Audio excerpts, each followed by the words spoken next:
Hello' everyone, welcome to my channel. আজি আমি উপস্থিত আছোঁ এখন অসমৰ ঐতিহ্যমণ্ডিত ঠাইত, মানে থান এখনত আছোঁ। এইখন হ'ল মা চন্দিকাৰ থান, মানে মা চন্দিকাৰ দেৱালয়। আৰু এইখন আছে আমাৰ ছয়গাঁৱত, চন্দিকা বুলি ঠাই টুকুৰাত আছে। তো কোৱা হয় মা চন্দিকাৰ থান বুলি কোৱা হয়। আৰু মই আহিছোঁ, মোৰ ভাইটি আছে জিতুমণি। তো আমি ঠাইখিনি আপোনালোকক দেখাম। মেইন মন্দিৰটো হৈছে এইটো পিছফালে যিটো আছে, আৰু ইয়াৰ ওচৰতে কেইটামান সৰু সৰু মন্দিৰ আছে, সেইকেইটাও আপোনালোকক দেখাম। এইটো এটা আৰু এইফালে 3-4টামান আছে। বলক আমি এতিয়া মেইন মন্দিৰটোৰ ভিতৰে সোমাই লওঁ।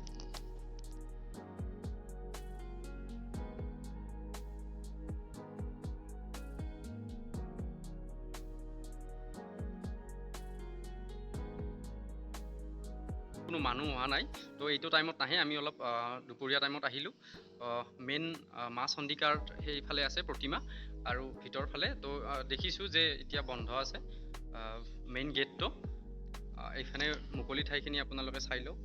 ইয়াতেতো মানুহবিলাকে যেতিয়া প্ৰসাদ দিব আহে, সেৱা কৰিব আহে, তেতিয়া এই ঠাইখিনিতে সকলোৱে বহি পেলাই প্ৰসাদ বিতৰণ কৰে আৰু প্ৰসাদ খায়।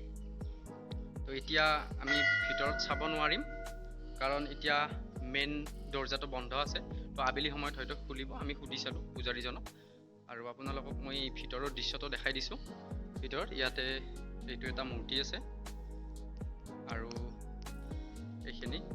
এইটো হ'ল আমি যিটো মাজত দেখিছোঁ ডাঙৰ দৰ্জাখন, এইখন হ'ল মেইন দৰ্জাখন। আৰু এইফালেৰে ওলাই যাব পাৰি। ওলাই আহি পেলাই আপোনালোকে এইটো দৃশ্য চাই লওক। ভিতৰৰ পৰা গোটেই বাহিৰখিনি এনেকৈ দেখি। তো আপোনালোকক মই অলপ পিছতে এই সৰু সৰু মন্দিৰ যিকেইটা ইয়াতে আছে সেইকেইটা আপোনালোকক মই দেখাম। আৰু এটা খুব ইম্পৰ্টেণ্ট ধুনীয়া বস্তু এটা আছে, সেইটো হ'ল যে ইয়াতে এটা পুখুৰী আছে। পুখুৰীটো হ'ল এইটো। পুখুৰীটোত বহুত ডাঙৰ ডাঙৰ কাছ আছে আৰু মাছো আছে। তো ইয়াতে মাছত জেনেৰেলি অহা মানুহখিনিয়ে মাছবিলাক ওলাই আহে, তাত মুড়ি দি দিয়ে। তো আমিও মুড়ি অলপ খুৱাই লওঁ মাছখিনিক। তো বলক আমি পুখুৰীটো চাই লওঁ আৰু মন্দিৰকেইটা চাই লওঁ। তো মন্দিৰৰ সন্মুখতে এইটো মূৰ্তি এটা আছে গণেশ বাবাৰ, আৰু তাৰপিছত এইটো মন্দিৰ বনাই আছে নতুনকৈ, আৰু এইটোত আছে মহাদেৱ আৰু পাৰ্বতীৰ মন্দিৰ আছে। তাৰপিছত ইয়াৰ ওচৰতে আছে ইয়াৰ মূৰ্তি দেখিবলৈ পাইছে মহাদেৱ পাৰ্বতীৰ, আৰু তাৰপিছত তাৰ ওচৰতে আছে এইটো মা কালীৰ মূৰ্তি এটা আছে। এক্সট্ৰাকৈ মন্দিৰকেইটা বনোৱা আছে মা কালীৰ এইটো। তাৰপিছত ইয়াৰে নেক্সটটো আছে, আপোনালোকে দেখিছে দুৰ্গা পূজা যিহেতু আহি আছে, মা দুৰ্গাৰ প্ৰতিমা ইয়াতে বনাই আছে, ইয়াতে থৈ দিব।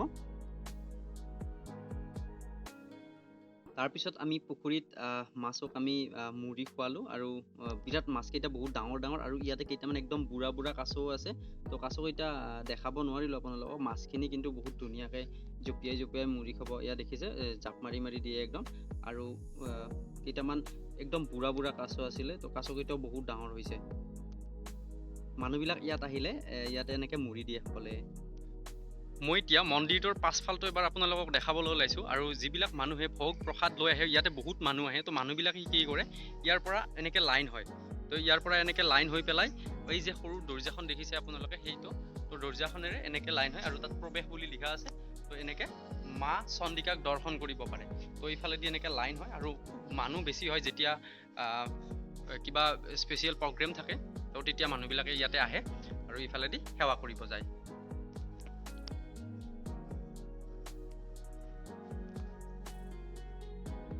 তো মানুহবিলাকে যি ভোগ প্ৰসাদ আনে, বা ইয়াতে যি ভোগ বনায়, ইয়াতে এইটো হ'ল ভোগ ঘৰ, ধুনীয়াকৈ বনাইছে।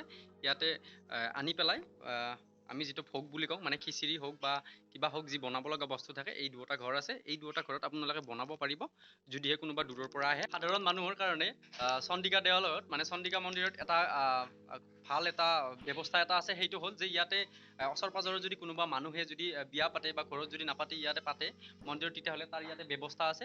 ঠাইখিনি আপোনালোকক জাষ্ট অলপমান দেখাই দিছোঁ, কেনেকুৱা ধৰণৰ আপোনালোকে চাই ল'ব।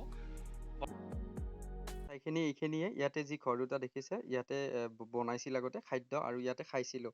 কিন্তু এতিয়া ইয়াতে নতুনকৈ ঘৰ বান্ধিছে, অলপ ডেভেলপ কৰিলে ঠাইখিনি। তো মাঘৰ সময়ত বা বহাগৰ সময়ত ইয়াতে বহুত মানুহ বিয়া পাতে ইয়াতে।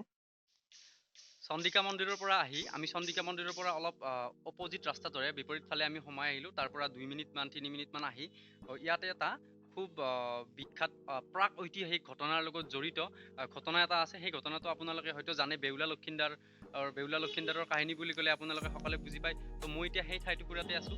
বেউলা লক্ষীন্দাৰৰ মানে ইয়াতে থকা বুলি কোৱা হয়, কাৰণ যিটো প্ৰাক ঐতিহাসিক, আমাৰ সেইটো ইতিহাসে ঢুকি নাপায়। আৰু তাৰ কাৰণে কিছু প্ৰমাণ আছে ইয়াতে। আপোনালোক মই দেখাম গোটেই। ইয়াতে শিল আছে, বিভিন্ন ধৰণৰ শিল আছে, তাৰপিছত মূৰ্তি আছে, চামুণ্ডা মা চামুণ্ডা দেৱীৰ মূৰ্তি আছে, আৰু কি আছে ইয়াতে শৈল মন্দিৰ এটা আছিল। তো শৈল মন্দিৰটো ভাঙি গৈছে এতিয়া, কিন্তু শিলবিলাক আছে, শিলবিলাক আপোনালোকে যেতিয়া দেখিব গম পাব যে সঁচাকৈ ইয়াতে মন্দিৰ আছিল।